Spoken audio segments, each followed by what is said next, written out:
I open my eyes, and the first sensation is cold. A cold that penetrates to the bones, that makes every breath hurt. I'm lying on something hard, wooden planks covered with a thin blanket that smells of mold and desperation. My head throbs, as if it had been crushed by a hammer. Where the hell am I? I try to move, and every muscle protests. There are makeshift bandages around my torso, stained with dried blood. The dim light coming through the cracks in the wooden walls tells me it's either early morning or late afternoon. Impossible to know. The door creaks as it opens. A woman enters, must be in her early 40s, brown hair tied in a practical bun, eyes that have seen enough of this world to not be surprised by anything anymore. Finally awake, she says, approaching with a steaming mug. I was starting to think you were going to sleep forever. I'm Maria. The name doesn't awaken any memory. Actually, nothing awakens any memory at all. It's as if my mind were a blank slate. Where am I? My voice comes out hoarse, scratching my dry throat. Jackson, Wyoming, she responds, helping me sit to drink what I discover is bitter tea. My husband Tommy and his brother Joel found you 3 days ago. You were almost dead, covered in blood, surrounded by at least 6 dead infected. I don't know how you survived, but here you are. Jackson, Tommy, Joel. The names float in my empty mind without finding anchor. I don't remember anything, I admit, panic rising in my throat, like bile. Maria observes me with analytical eyes. Trauma. A blow to the head can do that, or sometimes the mind just decides that some memories are too heavy to carry. She places the mug on a makeshift table. You'll stay here until you recover, then we'll see what to do with you. Thank you, I murmur. Don't thank me yet, she says, heading toward the door. In Jackson, everyone works, everyone contributes.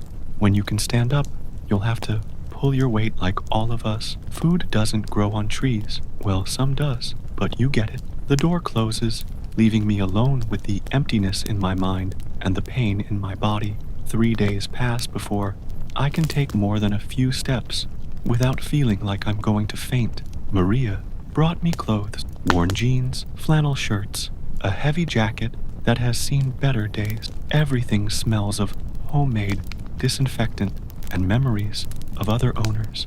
It's on the 4th day that I meet the men who saved me. So you're the lucky one.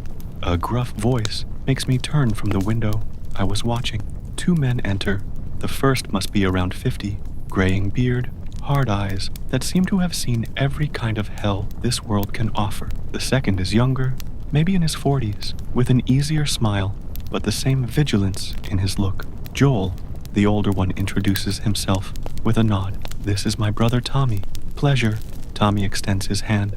His grip is firm, but not aggressive. How are you feeling?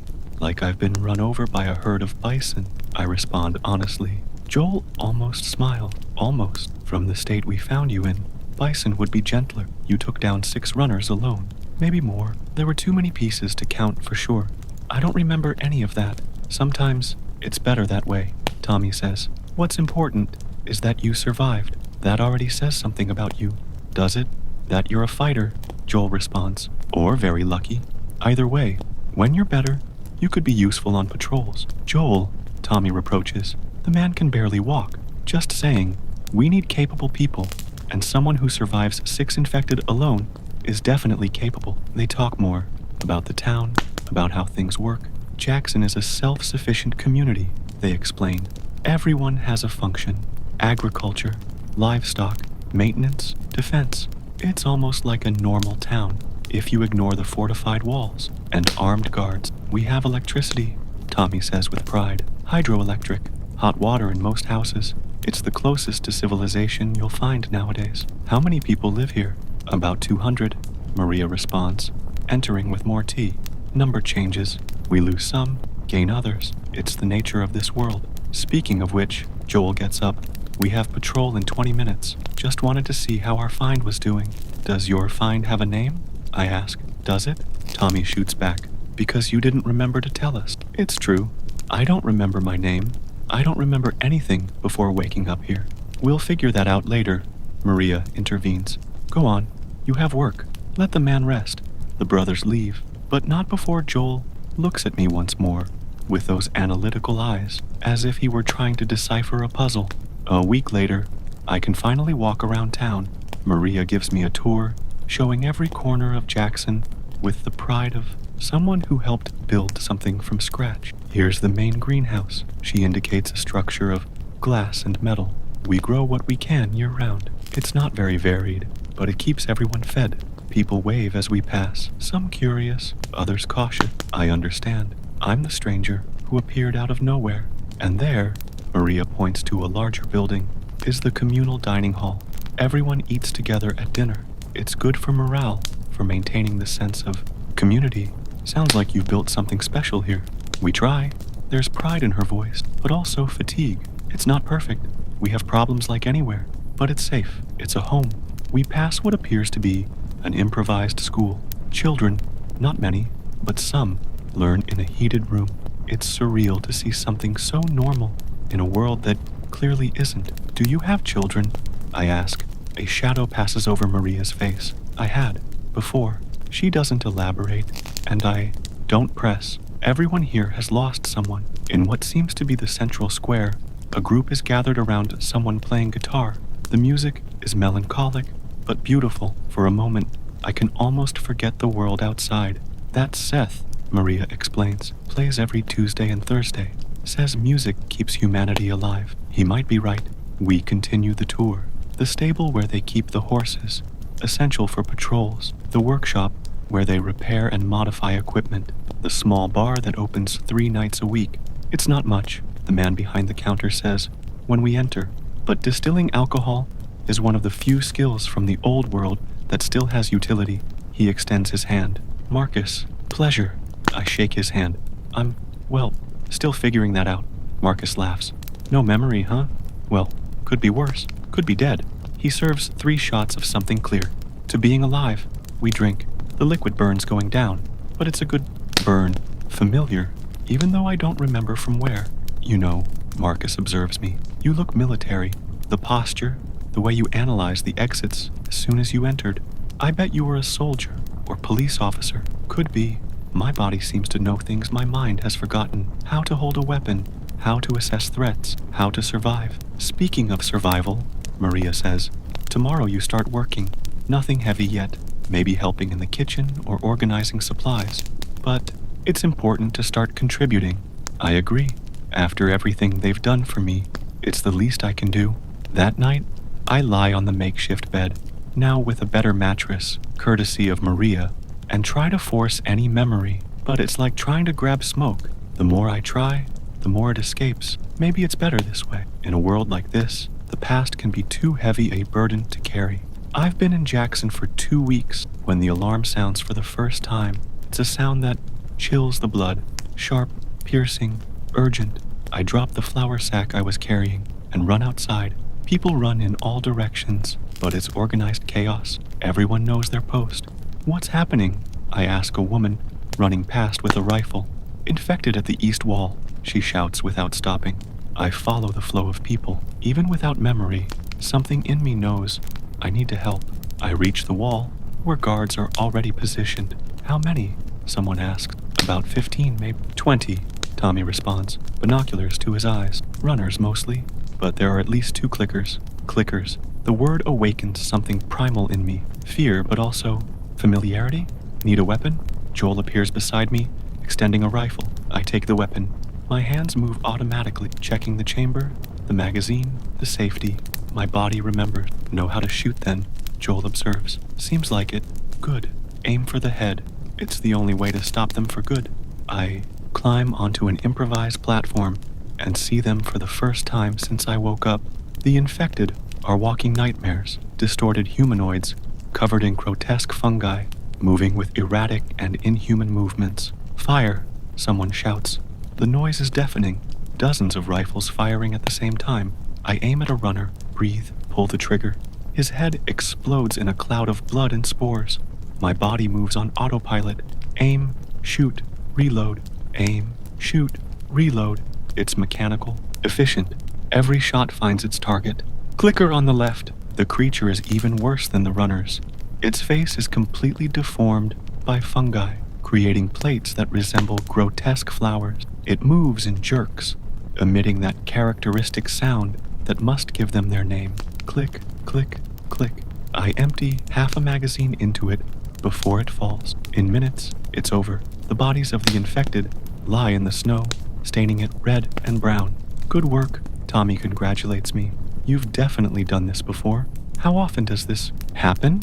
I ask, still processing the adrenaline. Varies, Maria responds, appearing with water for the shooters. Sometimes weeks without anything. Sometimes 3 attacks in 1 week. That's why patrols are important, keeping the surrounding area clean. You did well, Joel comments, collecting the rifle. Better than many on their first time. Would you consider joining patrols when you're fully recovered? The idea of leaving the walls fills me with a fear I can't explain. But there's also something more. A need to understand this world, to maybe find clues about who I was. Yes, I respond. I think so. 2 more weeks pass before Maria clears me for patrols. In that time, I establish a routine. Work in the morning, usually helping with supply organization or maintenance, training in the afternoon. Joel insists on teaching me the Jackson way of surviving. Dinner in the communal dining hall, where I slowly begin to know the people. There's old Eugene, who tells stories of the world before, with painful nostalgia. Sarah, the teacher, who insists that education is what will separate the next generation from savages. Marcus from the bar, always with a bad joke and a glass of something strong. And there are the Miller brothers, who seem to have adopted me as a personal project. First rule of patrol, Tommy explains, while we saddle the horses. Trust your partner. Out there, you only have each other. My partner today is Joel. I don't know if I should feel honored or nervous. Second rule, Joel adds, checking his weapons. Silence saves lives. 1 shot can attract things from miles away. We mount and leave through the gates. It's my first time outside since I arrived, and the world beyond the walls is simultaneously beautiful and terrifying. The snow-covered forest extends infinitely, ancient trees creating a natural cathedral. But there are also the signs, abandoned cars being reclaimed by nature, houses with dark windows like empty eyes. We're going to check the gas station north, Joel explains. Standard route, nothing too risky for your first time. We ride in comfortable silence. Joel isn't much for conversation, which suits me. I'm still processing being out here, vulnerable. The gas station appears after an hour. It's a ruin, rusted pumps, a store looted long ago. But patrols check regularly, ensuring nothing hides there. On foot from here, Joel dismounts. Always assume there's something waiting. We move carefully, weapons ready. The snow crunches under our feet. The only sound besides the wind. Joel goes first, every movement calculated. The store is empty, except for fallen shelves and broken glass. But then I see footprints in the dust. Recent. Joel, I whisper. He sees too. They're not infected footprints. Too organized. Human. We communicate through gestures. He indicates the back door. I go first. He covers. The door opens to a small office, and there he is, a man, maybe 30 years old, huddled in the corner. He's injured, shivering, clearly running from something. Please, he stutters upon seeing us. I'm not a threat. Just need help. Joel keeps the weapon pointed. Where are you from? Denver. My group was attacked, infected. I'm the only one who... He coughs, blood staining his lips. Bitten? Joel asks, voice hard. No. The man shows his arms, his neck. Just injured. Broken rib, I think. Please. I look at Joel. There's conflict in his eyes. The need to protect Jackson against basic humanity. We can take him, I say quietly. Maria can decide. Joel looks at me for a long moment. It's your first patrol. You really want to take that responsibility? I think about what Jackson did for me. A stranger, without memory, potentially dangerous. They took the risk. Yes, Joel lowers his weapon. Can you walk? The relief on the man's face is palpable. With help, we support him. Between us, the way back is tense. Slower movement makes us vulnerable, but we arrive without incident. Maria meets us at the gate, sees the injured man, sighs. Another one? He needs help, I say. She studies me. And you trusted him. I thought it was worth the risk. Then let's hope you're right. She calls the medics. Standard quarantine, full check. As they take the man away, Joel pulls me aside. You have a good heart. he says. That can be strength or weakness in this world. And which do you think it is? He almost smiles, still deciding. The man we saved is named David. After 3 days of quarantine and treatment, he's released. His ribs were indeed broken, but nothing worse. He tells his story. A group of survivors trying to reach the west. Rumors of safe communities on the coast, attacked by a massive horde near Denver. We were 23, he says, voice empty. Whole families, children. He doesn't need to finish. Maria offers him a place in Jackson, as she always does. Some criticize. Resources are limited, but she maintains that humanity is what separates us from the infected. I spend some time with David. There's something familiar about him, not in appearance, but in mannerisms. The way he analyzes exits, how he keeps his back to the wall. Survivor instincts. Were you military? I ask one day, while we help repair a fence. He stops, studying me. How do you know? Intuition. Rangers. Before everything.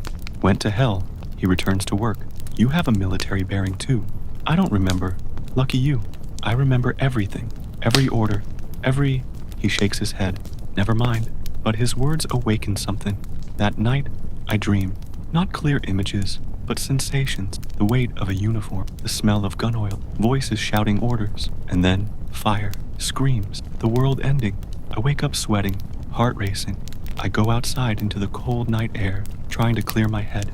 Nightmares? Tommy is sitting on the porch of the house next door, cigarette lit. Something like that. You don't sleep? Maria snores. He laughs quietly, but don't tell her. He offers the pack. Smoke. I take one. The gesture is automatic, familiar. Another thing my body remembers. You know, Tommy says after a moment, when we arrived here 3 years ago, Jackson was just about 20 people trying to survive. Now look, he gestures to the sleeping town. Sometimes I can't believe what we've built. Must be good. Having something to fight for. It is. He looks at me. You'll remember, you know. Sooner or later, they always come back. The memories. What if I don't want them to come back? Tommy takes a long drag. Then you build new ones. Better ones. We sit in silence, smoking, watching the stars that seem brighter now, without the pollution of cities. It's peaceful. Almost makes you forget the world ended. Tommy, I call when he gets up to go. Inside. Thanks for saving me. You're welcome, brother. That's what we do here. We take care of each other. Winter in Wyoming doesn't mess around. I wake up one morning to the sound of wind howling like a wounded animal. Through the window, I can barely see beyond a few meters. Snow falling horizontally. A white world of fury. Blizzard, Maria explains in the emergency meeting. Could last days. All outdoor work canceled. Level 2 rationing, in effect. People murmur, but understand. It's not the first time. Patrols? Joel asks. Suspended. Nobody goes out until it passes. The following days are a different test. Not of physical survival, but mental. People trapped indoors, tensions rising. Small fights explode over nothing. I help where I can. Check on the elderly. Ensure they have food and heating. Help clear snow from roofs before the weight collapses them. It's hard work, but keeps the mind busy. On the third day, real problem. The Chen family, father, mother, 2 small children, don't show up for food distribution. Worried, Maria organizes a check. The house is freezing. The family huddled in bed, shivering. The heater broke during the night. We need to move them, I say. They'll die of cold. But where? All houses are packed because of the storm. My house, I offer. I have space. It's tight, but it works. The children, a 6-year-old boy and a 4-year-old girl, look at everything with wide eyes, probably born after the outbreak. This world of horror is all they know. What's your name? The little girl asks while I heat soup. The question I can't answer. I'm still deciding. You can choose your name. Her eyes shine. I want to be Princess Butterfly. Her brother rolls his eyes. That's silly, Lynn. It's not.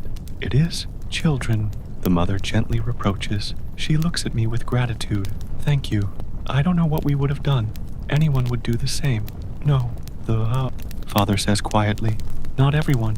The storm lasts 5 days. During that time, the small house fills with life. The children draw with charcoal on the few sheets of paper. The father tells stories of the world before. He was an engineer, built bridges. The mother sings lullabies in Mandarin. It's good, almost like a family. On the 4th day, Lynn gets sick. High fever, Cough. Panic sets in. Illness in confined space can be a death sentence. I need antibiotics, the mother says, trying to stay calm. I'll get them. In the storm? The father protests. It's suicide. But I look at little Lynn, shivering and calling for her mother. And I know there's no choice. I dress with everything I have, tie a rope around my waist, the other end tied to the house. If I get lost in the snow, it's the only chance to return. The world outside is white chaos. Wind cuts like knives. Snow blinds completely. I follow the rope that connects the houses, counting steps, praying not to make a mistake. The clinic seems miles away, but it must be only 100 meters. I bang on the door until my hands hurt. Finally, it opens. What the hell are you doing? The doctor shouts over the wind. I explain. He doesn't hesitate, hands me the medicine. Dosage is on the bottle. Go. The return is worse. The wind has changed, pushing against me. Every step is a battle. The rope is my only salvation, guiding through the white nothing. When I finally fall through the door, I'm more dead than alive, but I have the medicine. Lynn improves.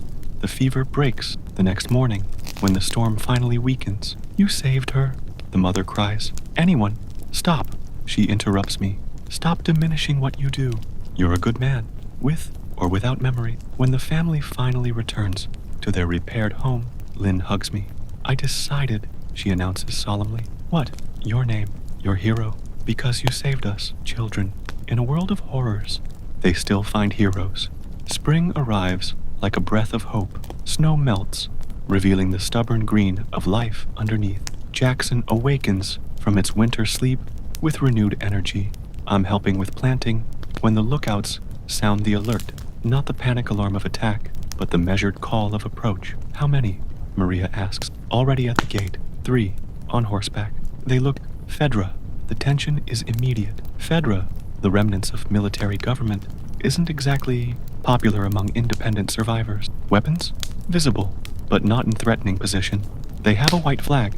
Maria ponders. Joel, Tommy, with me. Rest maintain positions. I watch from the wall as the trio approaches. Uniforms definitely Fedra, but worn, patched, don't look like official force. They stop at a respectful distance. The leader, a black woman about 40, dismounts slowly, hands visible. I'm Captain Williams, Boston QZ, she calls. We're not looking for trouble, just information. What kind of information? Maria responds. We're looking for someone, a man, 40 years old, brown hair, scar on left eyebrow, military trained. My heart stops. She's describing me. Why? Joel asks, suspicious. He had something that belongs to Fedra. Important. We need to recover it. And if we don't want to help? Williams sighs. Then we keep looking. But we'd prefer to resolve this peacefully.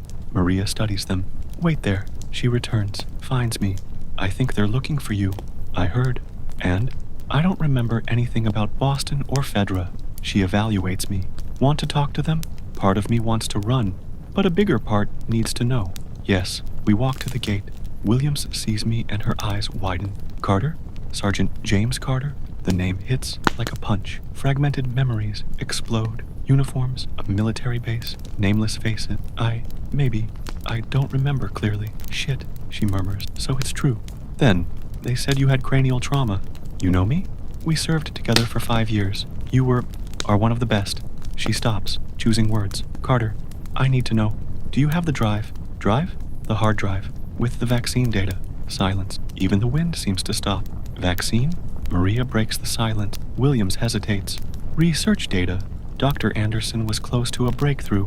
When the lab was attacked, Carter was assigned to protect and deliver the data to a secure laboratory. He disappeared 6 months ago. My head spins. Vaccine. Laboratory. Protection. The words awaken echoes, but not complete memories. I don't have anything, I say honestly.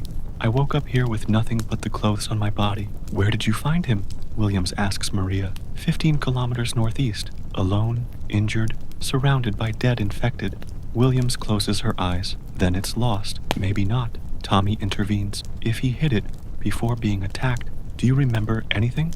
Williams presses me. Anything? Landmarks? Direction of travel? I close my eyes, trying to force it. There's something, an image, rusted water tower, red barn, but it could be anywhere. Maybe. I'm not sure. Williams makes a decision. Can we stay? Search the area. If there's a chance to recover that data, Maria looks at me. It's my choice, she's saying. Yes, I decide. If I might have helped, we need to try. The negotiations are tense, but productive. Williams and her team can stay, help with patrols while they search. In exchange, they share supplies and information. That night, I don't sleep. James Carter, is that my name? And if so, what kind of man was I? More importantly, where the hell is that vaccine? Williams, or Patricia, as she insists I call her off-duty, proves to be a valuable source. In the following days, she shares stories, trying to awaken my memory. You were stubborn, she says during a joint patrol. Never gave up on a mission. Once you tracked a group of raiders for 3 days, just because they stole medicine from a refugee camp. Sounds noble. It was. That's why they chose you for the vaccine mission. She stops the horse, studying the horizon. You volunteered, you know, when you learned the importance. We try to retrace my steps. According to Patricia, I left Boston 6 months ago, was supposed to arrive at a laboratory in Salt Lake City, clearly never made it. Joel and Tommy help, local knowledge invaluable.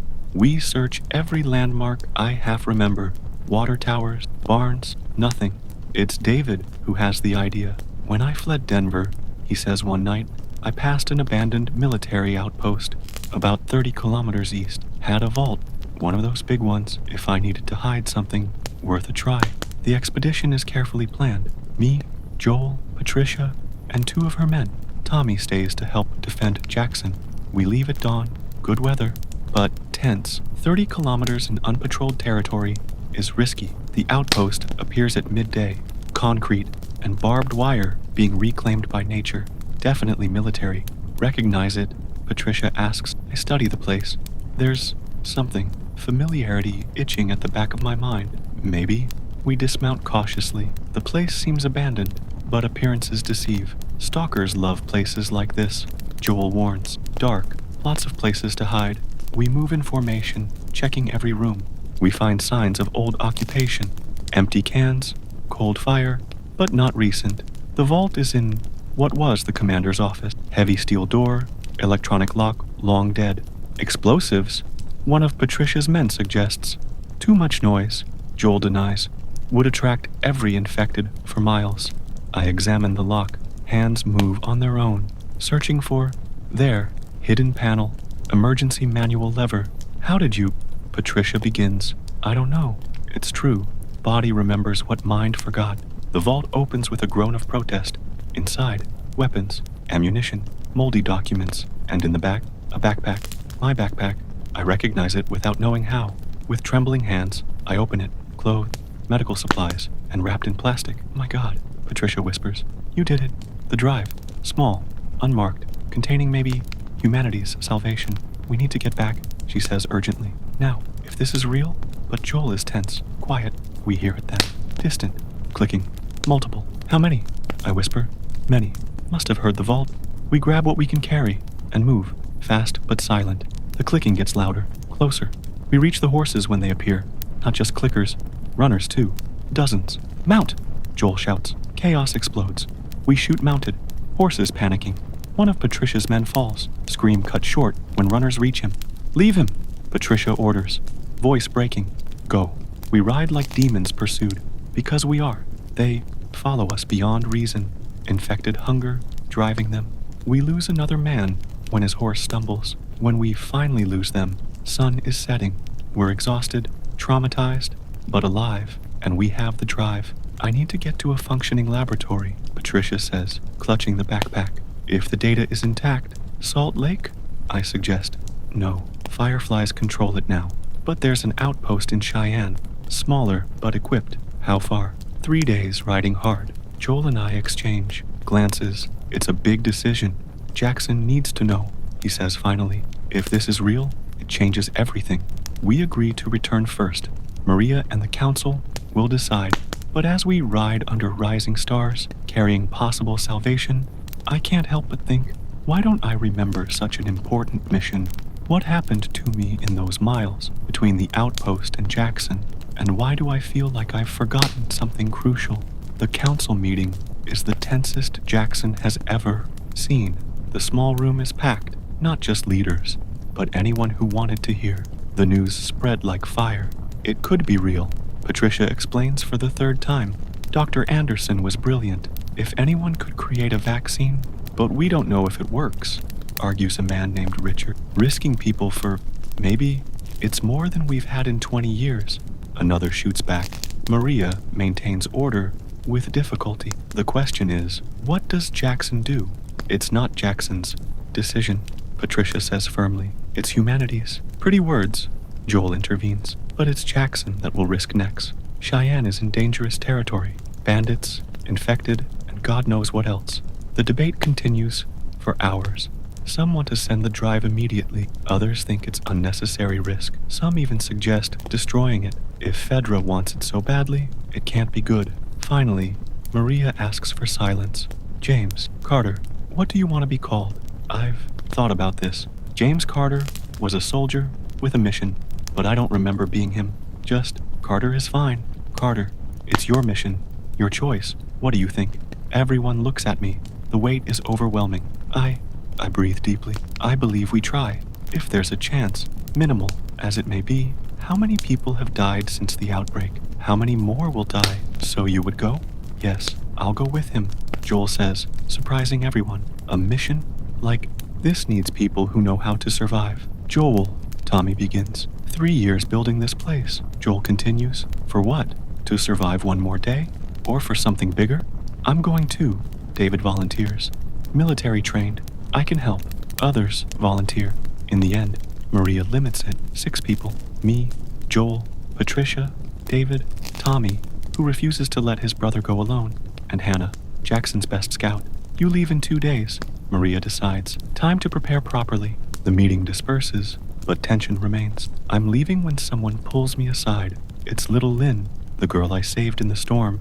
Are you going away? She asks, big eyes filled with tears. I kneel to be at her height, just for a little while. Promise you'll come back? How to promise something like that? But I look at that hopeful little face and know that sometimes lies are kindness. Promise. She hugs me tight. Take care of Hero, okay?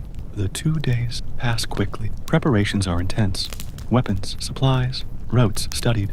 Patricia has contacts in Cheyenne, but 3 days in hostile territory is an eternity. On the last night, there's a special dinner. Seth plays guitar. Marcus opens his best bottles. It's celebration and farewell.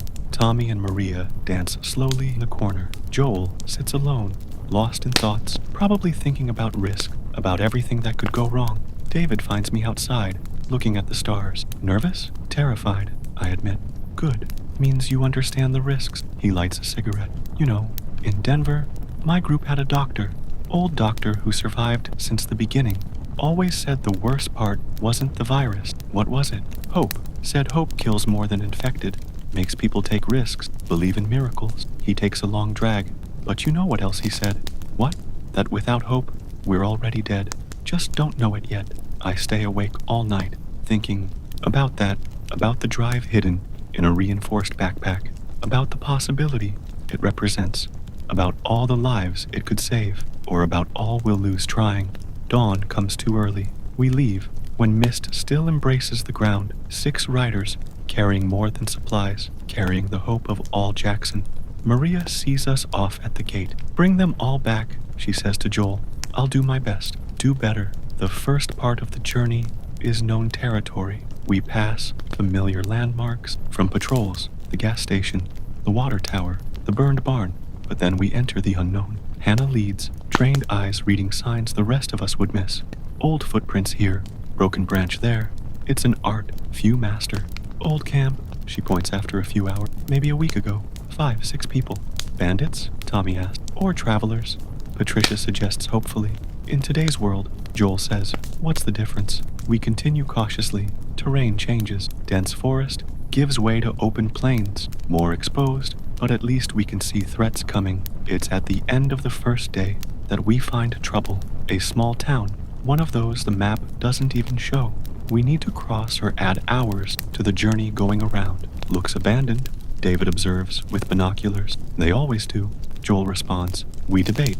Time is essential, but so is safety. I'll go ahead, I volunteer. Check it out. If it's clear, I'll signal. Not alone, Joel insists. I'll go, Hannah says. We're faster than the group. We leave horses with the others and move on foot. Town is a cemetery of civilization. Stores with broken windows, rusted cars creating a maze in the streets. Silence is oppressive. Even birds don't sing. I don't like this, Hannah whispers. I agree. Something's wrong. Too quiet. The smell hits us first. Rot. Death. Fresh. We turn the corner and see bodies. Dozens. Men. Women. Children. Not killed by infected. Executed. Shots to the head. Systematic. My God, Hannah stammers. But that's not the worst. On the walls, painted with blood. Purify. Fanatics, I realize. We've heard rumors. Groups that think infection is divine punishment, that kill anyone they consider impure. We need to leave. Now. But it's too late. We hear engines coming fast. We run. Without trying to be quiet now. Just fast. We reach the others. When vehicles appear on the horizon. Mount! I shout. Fanatics! They don't. Question. We mount and spur horses. Behind, I can hear shouts, shots. Through the ravine, Hannah shouts, guiding to difficult terrain. Vehicles can't follow, but men on foot can, and they do. I can hear them. Shouts about purification, about cleansing the world. A bullet whizzes past. Another hits the tree, next to Tommy. There, David points. Bridge. An old railway bridge, partially collapsed. Risky, but the only chance. We guide horses across the unstable structure. Metal. Groans. Threatens to give way. Patricia's horse slips. She almost falls into the void before David grabs her. We reach the other side when fanatics reach the bridge. They stop. Structure too damaged to risk on foot. You carry the plague, the leader shouts. We'll find you. Purify you.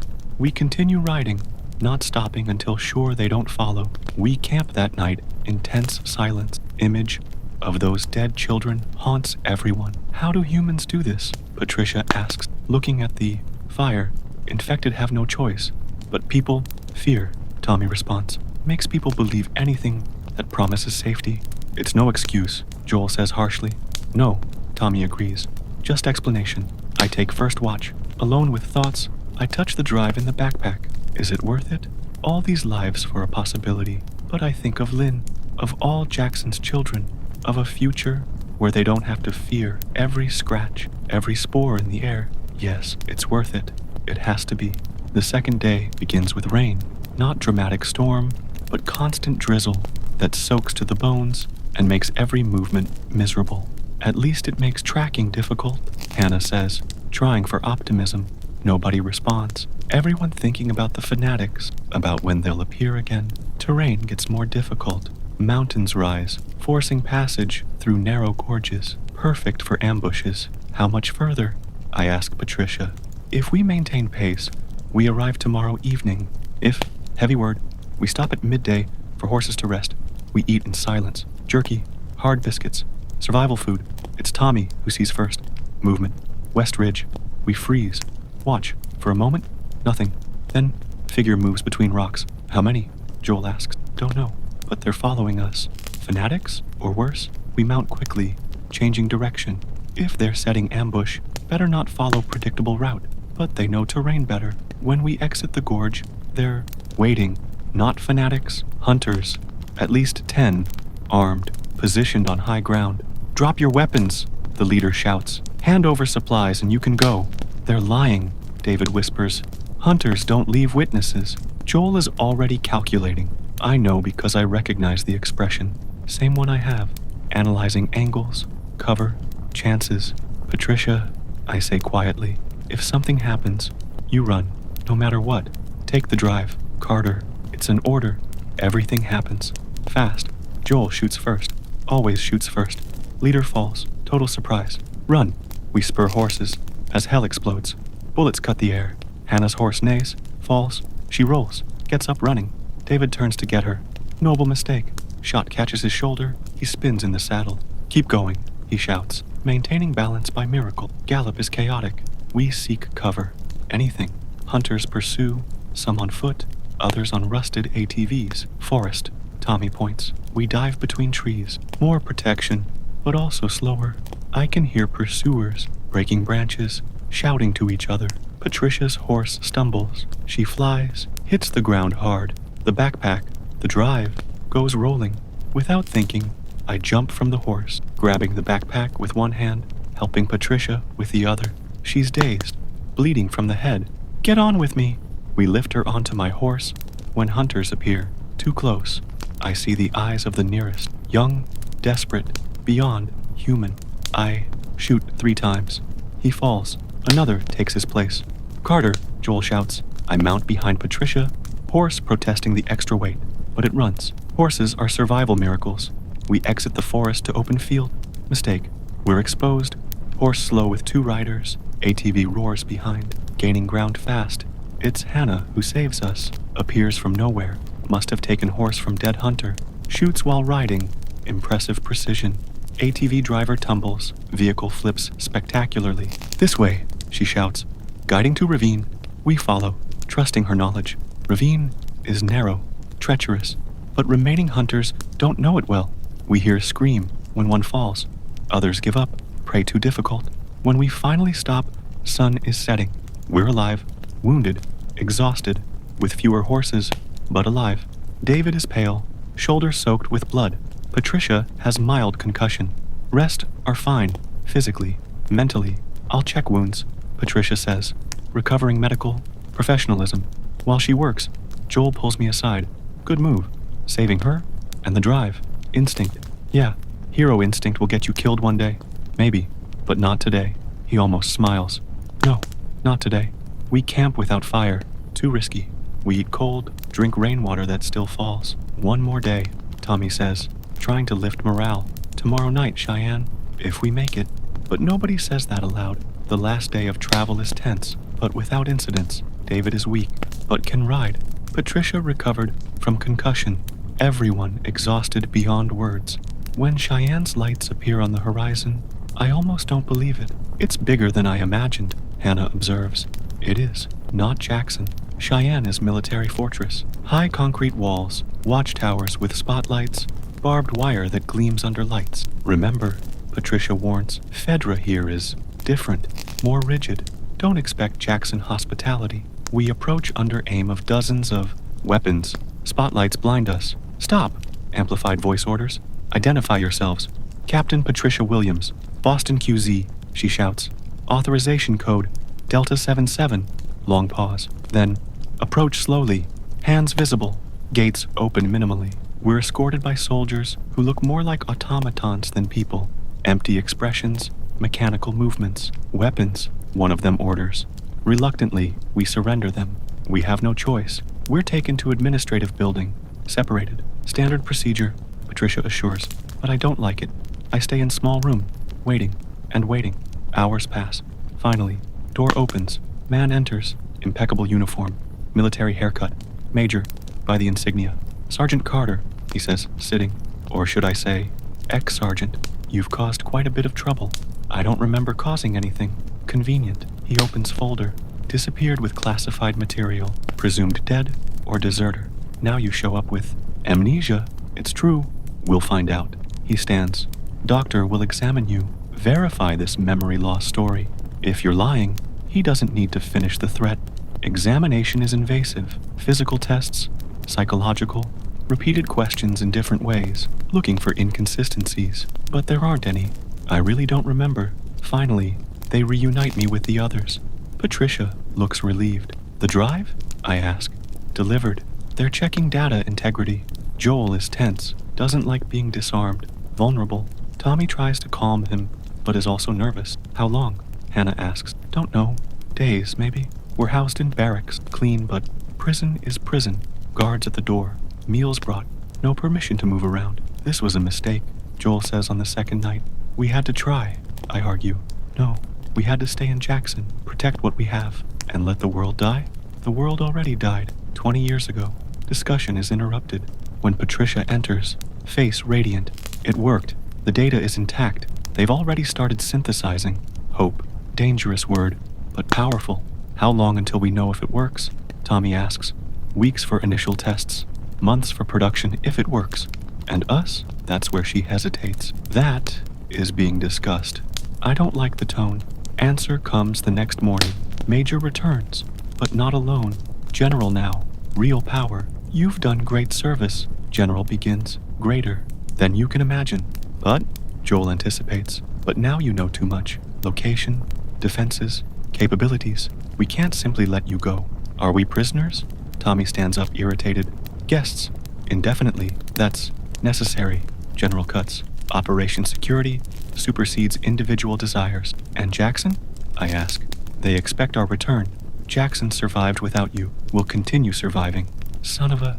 Joel advances, but guards react fast. Weapons appear. I advise cooperation, General says calmly. Alternatives are unpleasant. He leaves, letting reality sink in. We saved maybe humanity and became prisoners for it. Patricia is devastated. I didn't know. I swear I didn't know they'd do this. You know now, Hannah says bitterly. Days turn to weeks. Routine of gilded captivity, decent food, clean rooms, nothing to do but wait. David, recovered from injury, tries to maintain spirits, tells stories, organizes card games, but tension grows. Joel gets quieter each day. I know the look. He's planning. No, I say one night. Not what? What you're thinking. Escape. They'll kill us. Maybe. Or maybe not. He looks through the barred window. 3 years building Jackson. Maria waiting. I'm not dying in a Fedra cell. The vaccine. Fuck the vaccine. If the price is our freedom. He's right. I know he is. But 2 weeks, I plead. Let's see if they change their minds. Joel studies me. 2 weeks. Then we do it my way. I agree. Praying we won't need to find out what his way is. The 2 weeks pass without change. Fedra keeps their word. We're well treated, but definitely prisoners. Patricia tries to negotiate, but doors remain closed. Time's up, Joel says on the 15th day. He gathers everyone in his room. We check for bugs, but Fedra is too confident to bother. I've been watching, he begins. Guard changes every 6 hours. Always 2 at our door, plus 4 in the main corridor, east. Gate has less movement after midnight. Joel, Patricia tries. If we escape, they'll come after us. They might attack Jackson. They might. Or they might decide it's not worth the effort. He looks at each of us. Who's in? Tommy doesn't hesitate.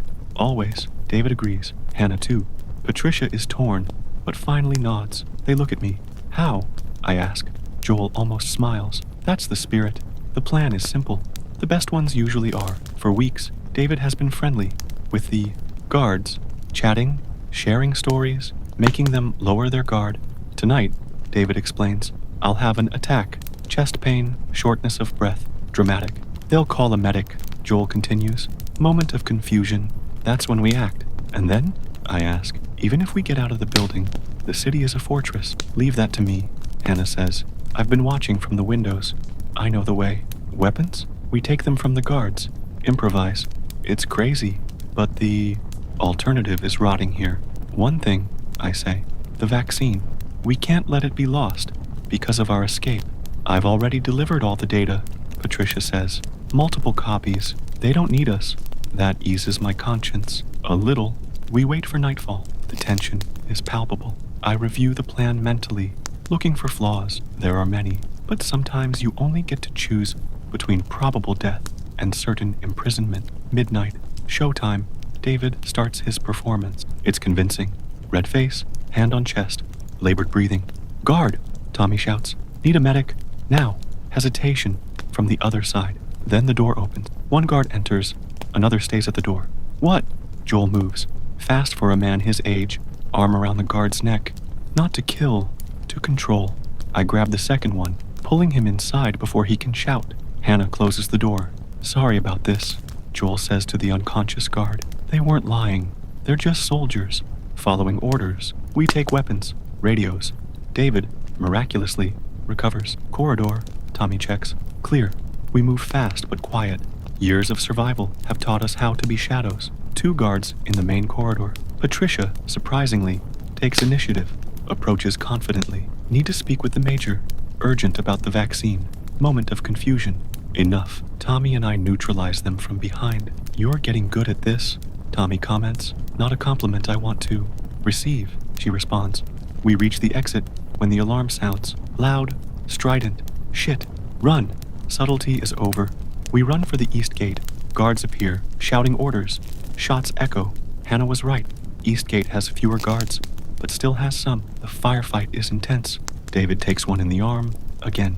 Man is a bullet magnet. Vehicles, Patricia points. Jeeps approaching fast. We're going to be surrounded. That's when an explosion rocks the base. Huge. From the opposite side. Everyone stops. Confused. What the hell? Tommy mutters. We don't question the luck.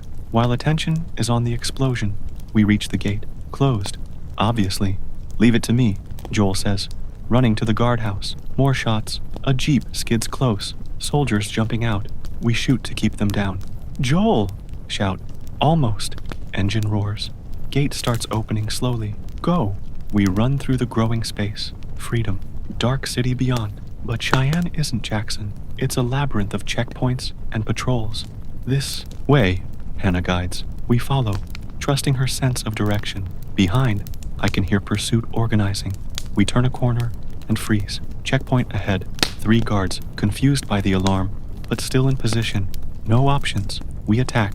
It's brutal, close. Rifle butts and knives, because shots would attract more. Tommy takes a punch that drops him. Patricia, unlikely warrior, hits a guard with a stolen rifle.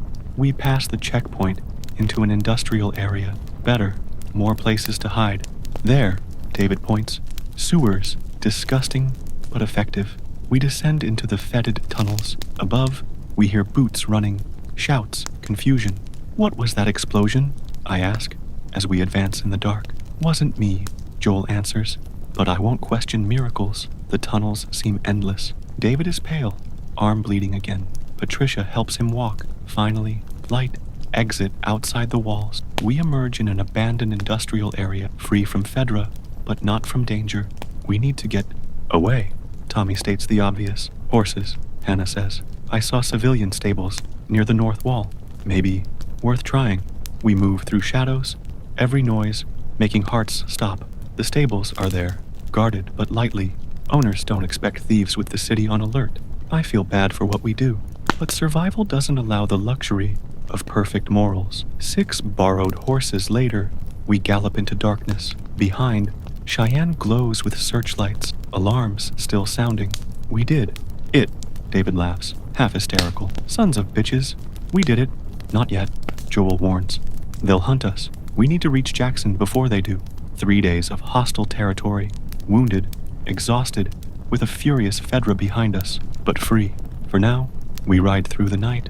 When the sun rises, the horses are exhausted, and we're worse. We stop in dense woods, far enough to breathe. Let me see that arm. Patricia examines David. Needs stitches. Add it to the collection. He jokes, but he's pale. Joel and Tommy keep watch, while Patricia works with limited supplies. Sewing needle and thread. Not ideal, but it works. We can't stay long, Joel warns. They'll track the horses. Where to? Hannah asks. Direct route to Jackson is too obvious. North, I suggest. Bigger circle, but less expected. Adds 2 days, Tommy calculates. Better than an ambush. We agree. After a brief rest, we mount again. David groans, but doesn't complain. The terrain to the north is brutal, mountainous, full of ravines. Good for losing pursuers, bad for tired horses. Midday, we hear a helicopter. Distant, but searching. Cover, Joel orders. We dismount quickly, pulling horses under dense trees. The helicopter passes. Search circle. We hold our breath. It passes without seeing us. This time, helicopter changes everything, Tommy says grimly. They can cover ground much faster. Then we travel at night, I decide. Rest during the day under cover. Not ideal. Slower. More dangerous with nocturnal predators. But necessary. The first night is tense. Almost full moon helps navigation, but also exposure. Every shadow could be a threat. Hannah hears it first. Horses. Behind us. We stop, listening. Definitely horses. Many. Fedra patrol, Patricia whispers. Or worse, David says. Quick decision. Hide or run?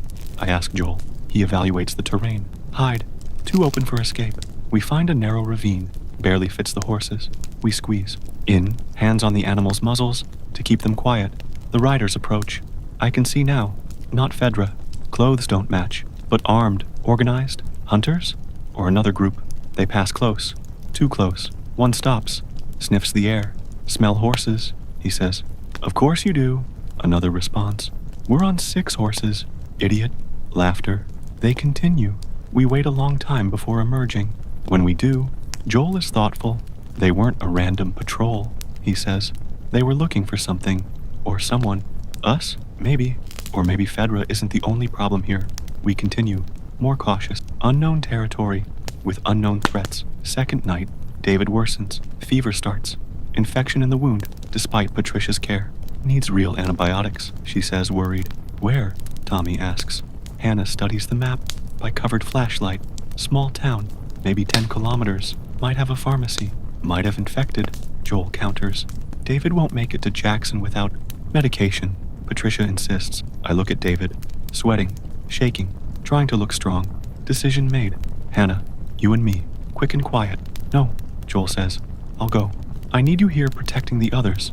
He doesn't like it, but sees the logic. Hannah and I depart. The town appears in 2 hours. Dead silhouette against the starry sky. Pharmacy usually in the center, Hannah whispers. We leave the horses at the edge, continue on foot. Every step echoes in empty streets. Broken windows watch us like dead eyes. The pharmacy is there, looted but not completely. We search quickly. Antibiotics are gold in a dead world. Here, Hannah finds a bottle. Expired years ago, but better than nothing. Noise, subtle, but unmistakable. Click, click, click, clicker, close. We freeze. The sound comes from the back room. Maybe sleeping, maybe hunting. We move to the exit, slowly, silent. The floor creaks under my foot. The clicking stops. Tense silence. Then, inhuman scream. As the creature explodes from the back room. Run! We run. Clicker behind. Fast, despite being blind. More screams answer. There's never just one. We reach the street when 3 runners appear. We shoot while running. 0 accuracy, but the noise slows them. Horses! We mount in motion. Infected emerge from buildings, attracted by the commotion. Dozens. We gallop hard. Behind, the city awakens in a nightmare of screams and clicking. When we reach the others, they're ready. They heard the shots. Did you get it?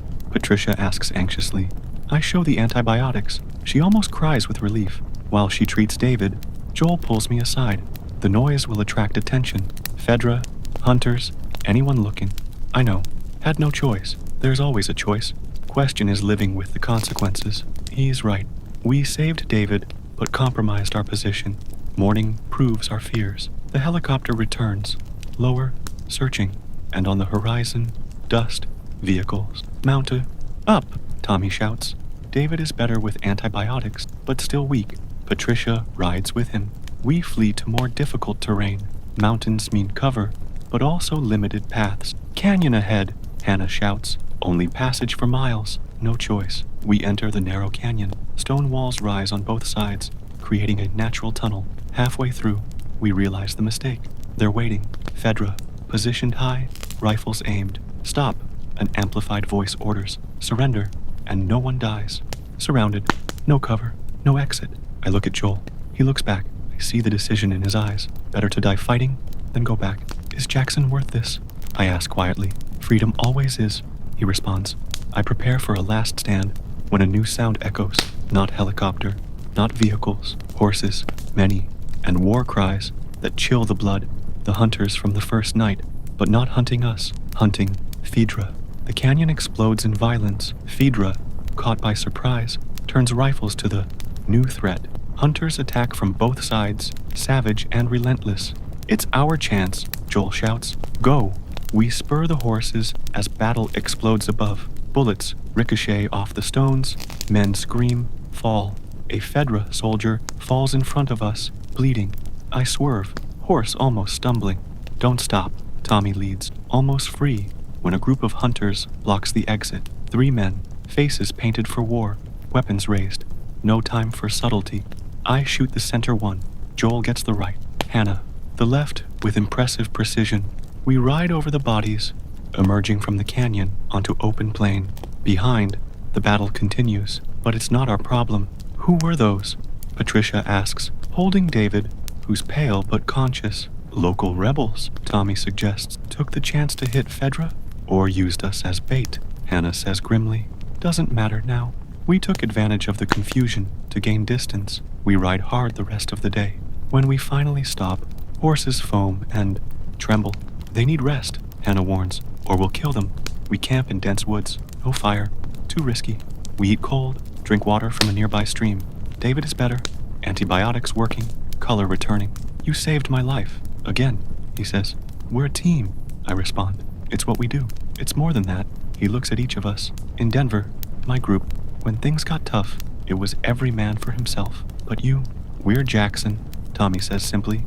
We take care of each other. Contemplative silence. Even Joel relaxes a bit.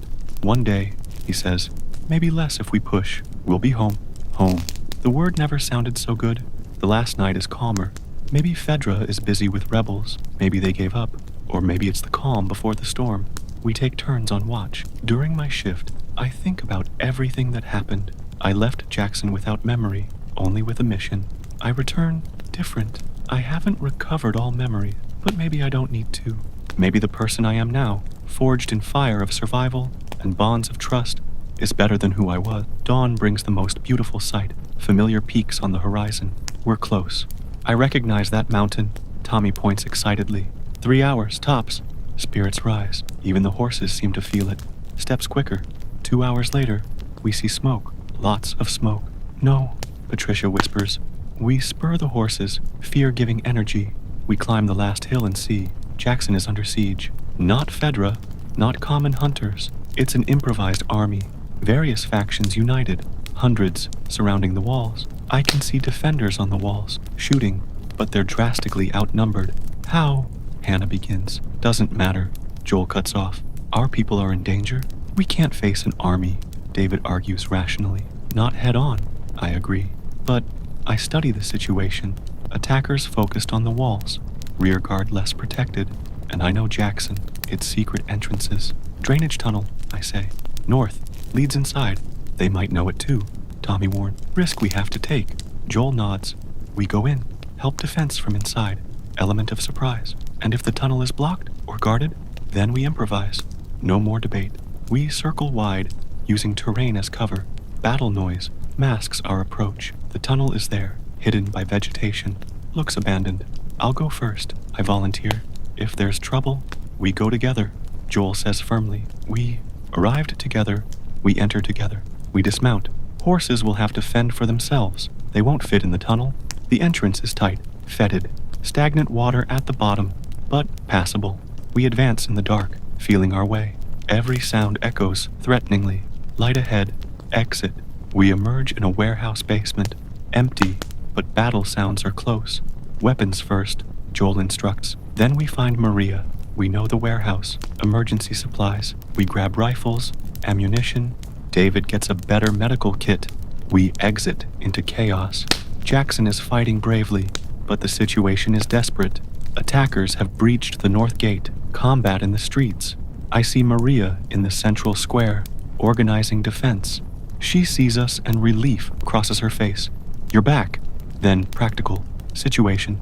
Critical, but not lost. Joel evaluates. How many? 300, maybe more. Started yesterday. They want the city. Fedra? No. Coalition of smaller groups. United. By... She hesitates. By?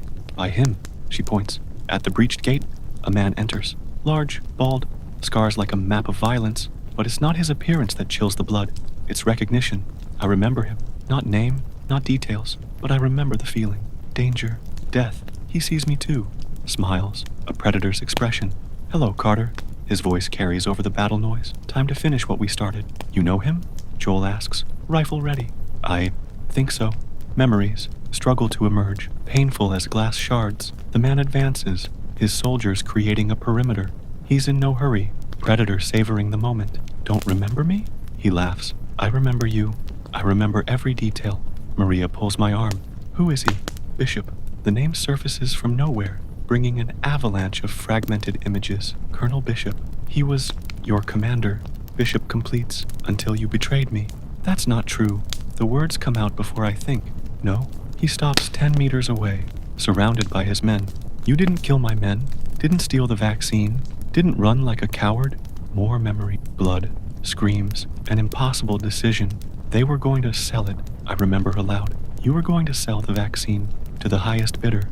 Business. Bishop shrugs. World died, Carter. Just taking advantage of opportunities. Children were dying. Children die every day.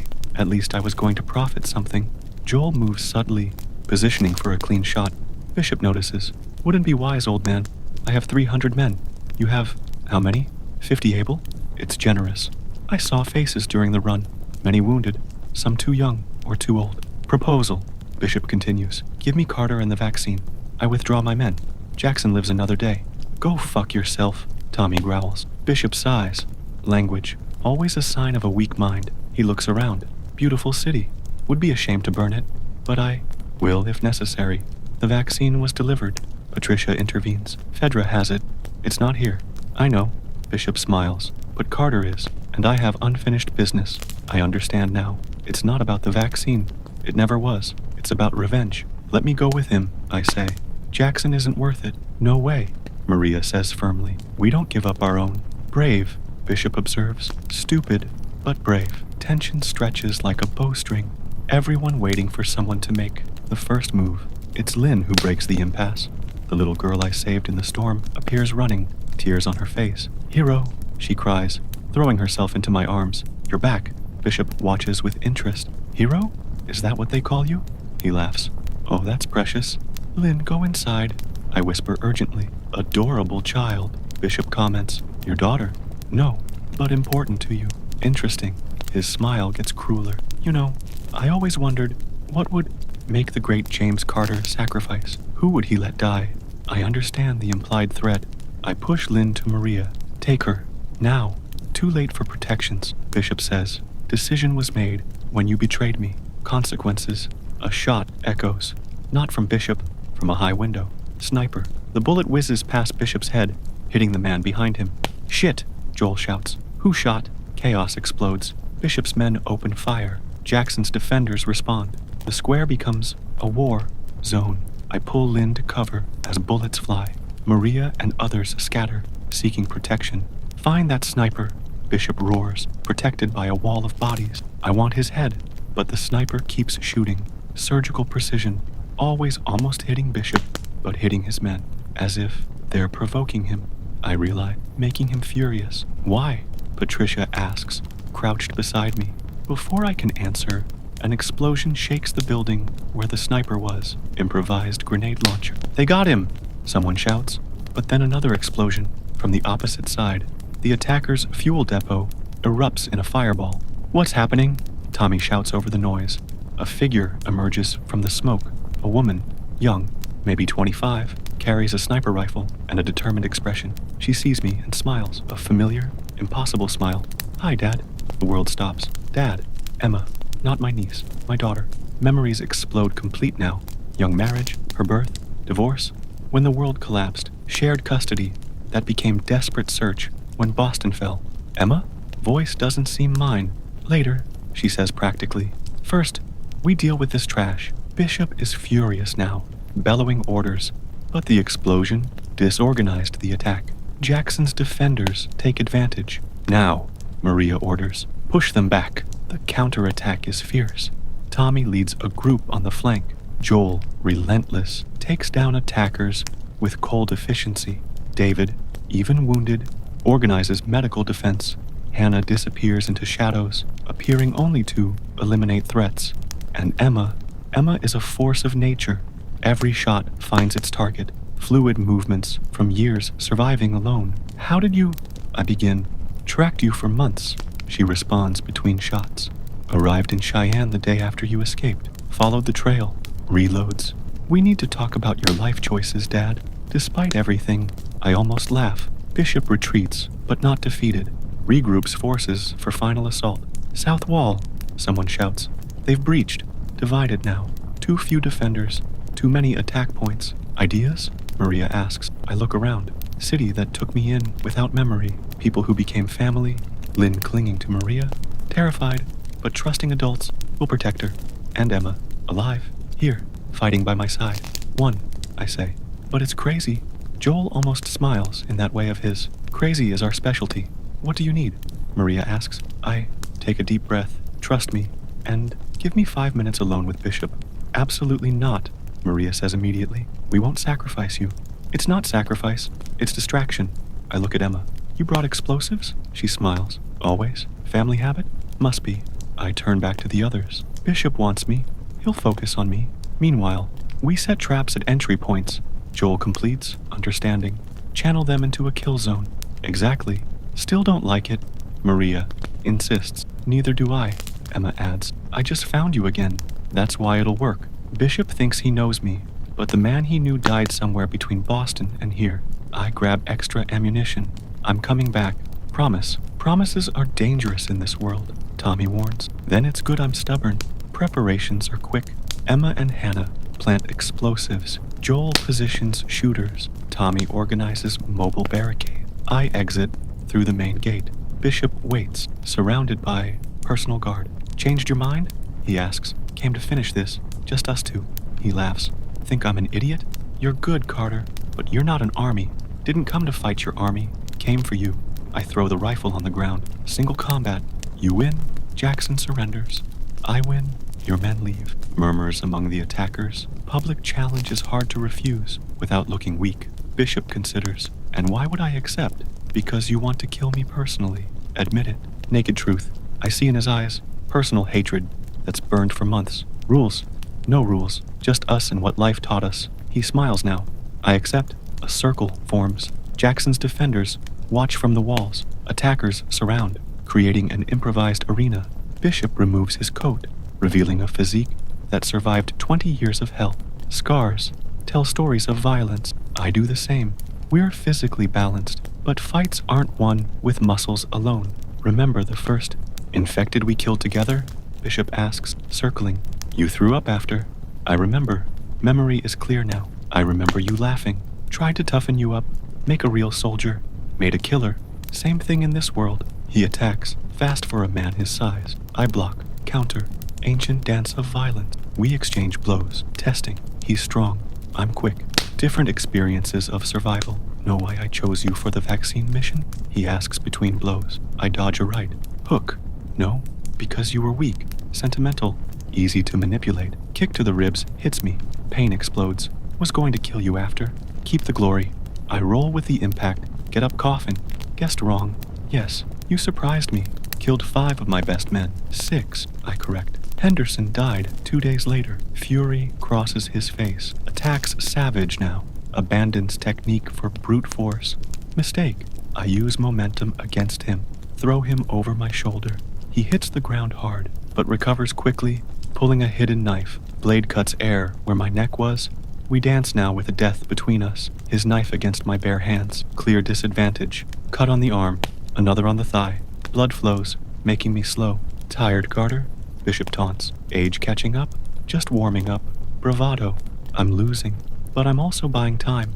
I can see movement on the walls. Preparation's almost ready. Bishop must notice something.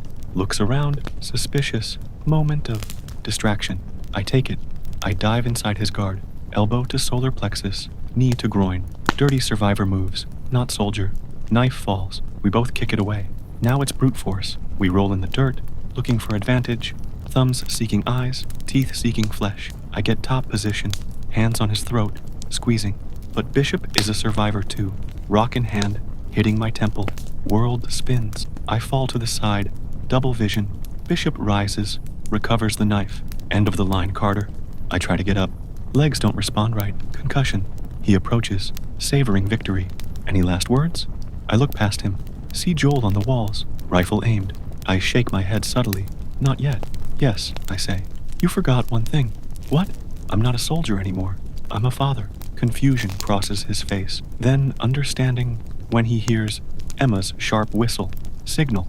Chain explosions rock the city. Emma's charges detonating in sequence. Buildings collapse, blocking streets. Attackers trapped in pre-planned kill zones. Bishop turns, seeing plan crumble. No, the moment I need. I roll, grab handful of dirt, throw in his eyes. While he recoils blind, I force myself up, tackle with full weight. We fall together, fighting for the knife. Blade between us, each forcing. Muscles tremble with effort. You destroyed everything. Bishop snarls. No, I saved what matters. Final strength. I twist his wrist, turn the blade, push. Bishop gasps, looks down, seeing knife buried in his chest. Son of a father, I correct. I'm a father. He falls, eyes still furious, losing focus. Around us, battle becomes massacre. Attackers trapped, being eliminated by defenders in superior position. Some try to flee, few succeed. I stand, stumbling, Emma runs from the gate, catches me before I fall. Stubborn as always, she says, tears in her eyes. Learned from the best. Joel arrives, assesses injuries. You'll live. Unfortunately, Maria's going to kill you for risking like that. I look around. Jackson survived. It cost dearly. I see bodies on both sides, but it survived. Was it worth it? Tommy asks. I think about everything. Journey to Cheyenne, vaccine delivered, escape, battle, losses and gains. Emma squeezes my arm. Lynn runs to hug my legs. Maria organizes care for the wounded. Joel and Tommy check walls. Patricia and David help where they can. Hannah disappears into shadows, always vigilant. Family, not of blood, but of choice, of survival, of stubborn hope in a dead world. Yes, I answer, worth every second. 6 months later, I wake with sun coming through the window. No longer in the improvised cabin. Emma and I have a house now. Small, but ours. She's in the kitchen, making coffee. Habit she kept from her travels. Civilization may end, but coffee is sacred. Sleep well? She asks when I enter. No nightmares, I answer honestly. They still come sometimes, but less. Progress. We sit on the porch, watching Jackson wake up. The city rebuilt from the battle. Scars remain, empty spaces where people were, but life continues. Patrol today? Emma asks. Training. New recruits. Poor things, she laughs. You're a strict instructor. Learned from the worst. Try to be better. Joel passes, waves. He's going on patrol with Tommy, inseparable brothers, pillars of Jackson. Maria exits the council house, already busy with 1,000 details of leadership, sees us, smiles. The weight of command hasn't broken her. David works at the new clinic, arm fully healed. Patricia beside him, having decided to stay in Jackson instead of returning to Fedra. Here I can make a real difference, she said. Hannah trains new scouts, best tracker now teaching the next generation. And Lynn runs down the street, going to school, stops, waves frantically. Hi, hero. Hi, Emma. We wave back. She's grown inches in 6 months. Children do that, grow despite everything. News from Cheyenne? I ask. Radio picked up transmission yesterday. Vaccine tests progressing. Still months from mass production, but Emma shrugs. It's hope. Hope. Word that almost lost meaning. Now renewed. Regrets? She asks, after silence. I think. About James Carter, the soldier I was. About the man without memory I became. About who I am now. No. Every choice brought me here. Even the bad ones. Especially the bad ones. They're the ones that teach. Emma nods. Grew. Too wise for her age, but kept kindness. Miracle in this world. The gate opens. Patrol returning from the night. They wave. All calm. Not always is, but today is. You know, Emma says, when I started looking for you, I imagined finding the perfect soldier from my childhood memories. Disappointed? No. Found something better. Found my father. Human. Flawed. But trying. It's all anyone can do. Try. Sun rises higher. Jackson fully awakens. Sounds of life. Hammers building. Children laughing. People living. It's not perfect. There are still threats. Still losses. Winter will come again, bringing its challenges. But today there's sun. There's coffee. There's family. There's hope. I stand. Kiss the top of Emma's head, like when she was little. Going to the center. Recruits won't train themselves. Dad? She calls when I'm leaving. Yes. Thank you for surviving, for being here. Thank you for finding me, for reminding me who I am. I walk through Jackson streets. People wave, greet. I'm no longer a stranger without a name. I'm Carter, instructor, survivor, father, hero. I pass the square where I faced Bishop. Battle marks gone, covered by new construction. Life covering death. The training center is full. Nervous youngsters, wanting to learn to protect their home. They look at me hopeful and fearful. Good morning, I greet. Let's start with a hard truth. Out there wants to kill you. Infected, humans, nature, everything a threat. Faces go pale. Good. But, I continue, you'll learn to survive. More than that, you'll learn to protect others. Because that's what we do here. We take care of each other. We begin. Basic techniques first. Stance, movement, situational awareness, fundamental building blocks of survival. While I teach, I think about Bishop, about choices, about paths that lead people to light or darkness. These young ones will make their choices, face impossible moments. Some will fail, some will fall, but some will rise. We'll choose hope over despair, community over selfishness. We'll build something better from the ruins, like Jackson did. like I did. Remember, I say as they practice, survival isn't about being stronger or faster. It's about being smarter, about working together, about never giving up. A boy raises his hand. Mr. Carter, is it true you lost your memory? I did, but I found something better. What? I look out the window, see Emma talking with Maria, Joel teaching someone about weapon maintenance, Tommy laughing at some joke, Patricia treating Lynn's minor injury while the girl chatters. Family, I answer. I found family. The boy doesn't fully understand. How could he? He's young, born after the collapse. To him, this world of horrors is normal. But one day he'll understand. When he faces his trials, makes his choices, finds his place. Until then, I'll teach him to survive. It's what we do. We pass on what we've learned. We build on the sacrifices of those who came before. We plant seeds of hope in blood-stained soil, because in the end, it's all we have, each other. And sometimes, in a world dead for 20 years, that's miracle enough. I continue the class. Sun shines through the windows, illuminating young faces full of potential. Outside, the world is still dangerous. Infected still roam. Humans still betray.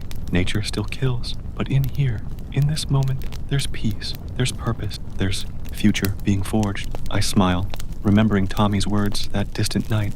You build new memories, better ones. He was right. My old memories came back, eventually. All of them, the good and the terrible. But the new ones, those forged in Jackson, in impossible journeys, in unlikely bonds, those are the ones that matter now. They're the ones that define me. I'm Carter. No first name, no rank, just Carter. Instructor, protector, survivor, father, citizen of Jackson. And that, in a world where identities die as easily as leaves in autumn, is all I need to be. The class continues, life continues, and somewhere, in a distant laboratory, scientists work with data I helped deliver. Maybe it'll work, maybe not. But we tried. It's all anyone can do. Try, survive, protect what you love, and never, ever give up hope. Even when the world tries to tear it from you with teeth and claws, especially then.